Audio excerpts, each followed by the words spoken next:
Hello दोस्तों, हनुमान जी एक ऐसे देवता है जिन्हें यह वरदान प्राप्त है कि जो भी भक्त हनुमान जी की शरण में आएगा उसका इस कलयुग में कोई भी कुछ नहीं बिगाड़ पाएगा। दोस्तों की आपको पता है कि आमतौर पर हनुमान जी युद्ध में गंगा का प्रयोग नहीं करते थे बल्कि वे अपने मुख्य का प्रयोग करते थे। कहा जाता है कि हनुमान जी का मुख्य ऐसा था कि इससे बड़े से बड़े महारथी भी एक ही मुख्य में धराशायी हो जाते थे। शास्त्रों के अनुसार इंदौर के रावत में 10,000 हाथियों के बराबर बल होता है, दिक्पाल में 10,000 शेरावत के बराबर होता है और इंदौर में 10,000 वीरपाल के बराबर बल होता है। लेकिन हनुमान जी की सबसे छोटी उम्र में ही 10,000 इंद्र का बल होता है। दोस्तों, रावण पुत्र मेघनाथ भी हनुमान जी के मुख्य से बहुत ज्यादा डर था। दोस्तों, इससे आप यह अंदाजा जरूर लगा सकते हैं कि हनुमान जी कितने पावरफुल हैं। दोस्तों, जरा सोचिए, जब हनुमान जी किसी को मुक्का मारते होंगे तब क्या होता होगा। आज हम इस वीडियो में तुलसीदास द्वारा रचित रामचरितमानस में हनुमान जी के मुख्य से जुड़ा एक ऐसा प्रश्न बताएंगे जब रावण जैसे महारथी को भी इस मुद्दे का प्रकोप अपने पड़ा। इसका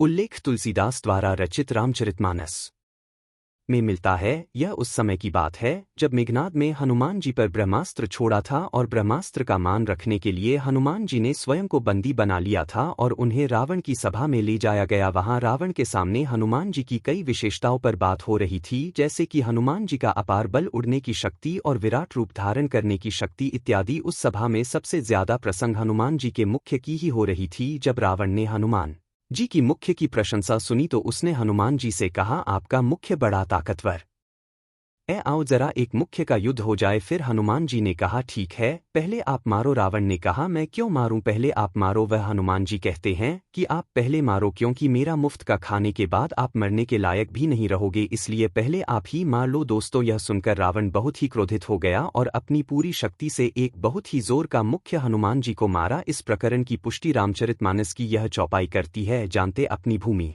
ना गिरा, रावण के एक मुख्य का हनुमान जी पर कोई असर नहीं पड़ा। हनुमान जी घुटने टेक कर रह गए, पृथ्वी पर गिरा ही नहीं। फिर रावण बहुत हैरान होकर अपनी 20वां आंखों से हनुमान जी को देखता ही रह गया। तो अब बारी आई महावीर हनुमान की। हनुमान जी ने अपनी पूरी शक्ति के साथ मुद्दा उठाया और रावण को मारने के लिए तैयार हो गए। तभी ब्रह्मा और शिव जी बेहद घबरा गए। ब्रह्मा जी बोले, रोको रोको, कहीं मुकर रावण को लग गया और वह मर गया तब श्री राम का अवतार यह सफल हो जाएगा। हनुमान जी जब ऊपर देखते हैं तो ब्रह्मा जी कहते हैं कि दया कर हनुमान वीर। हनुमान जी कहते हैं कि इस रावण को बस थोड़ा सा स्वाद तो चखा देना चाहिए। फिर हनुमान जी ने रावण को एक मुक्का मारा। रावण ऐसे गिरा जैसे वज्र की मार से पर्वतिराहों और बहुत देर तक रह बन मूर्छित हो गया। रावण को जब होश आया तो वह हनुमान जी के बल की प्रशंसा करने लगा कि हनुमान तुम इतने बलशाली हो। तो हनुमान जी ने कहा, ब्रह्मा और शिव जी ने असली बल तो तुम्हें दिखाने ही नहीं दिया, बल तो तब देखते जब तुम खोलने के लिए जिंदा ही नहीं बच पाते। गोस्वामी तुलसीदास जी कहते हैं, मून गहरी से ज्यादा कपिल बल विपुल सराहन लागा। रावण कभी भी किसी की प्रशंसा नहीं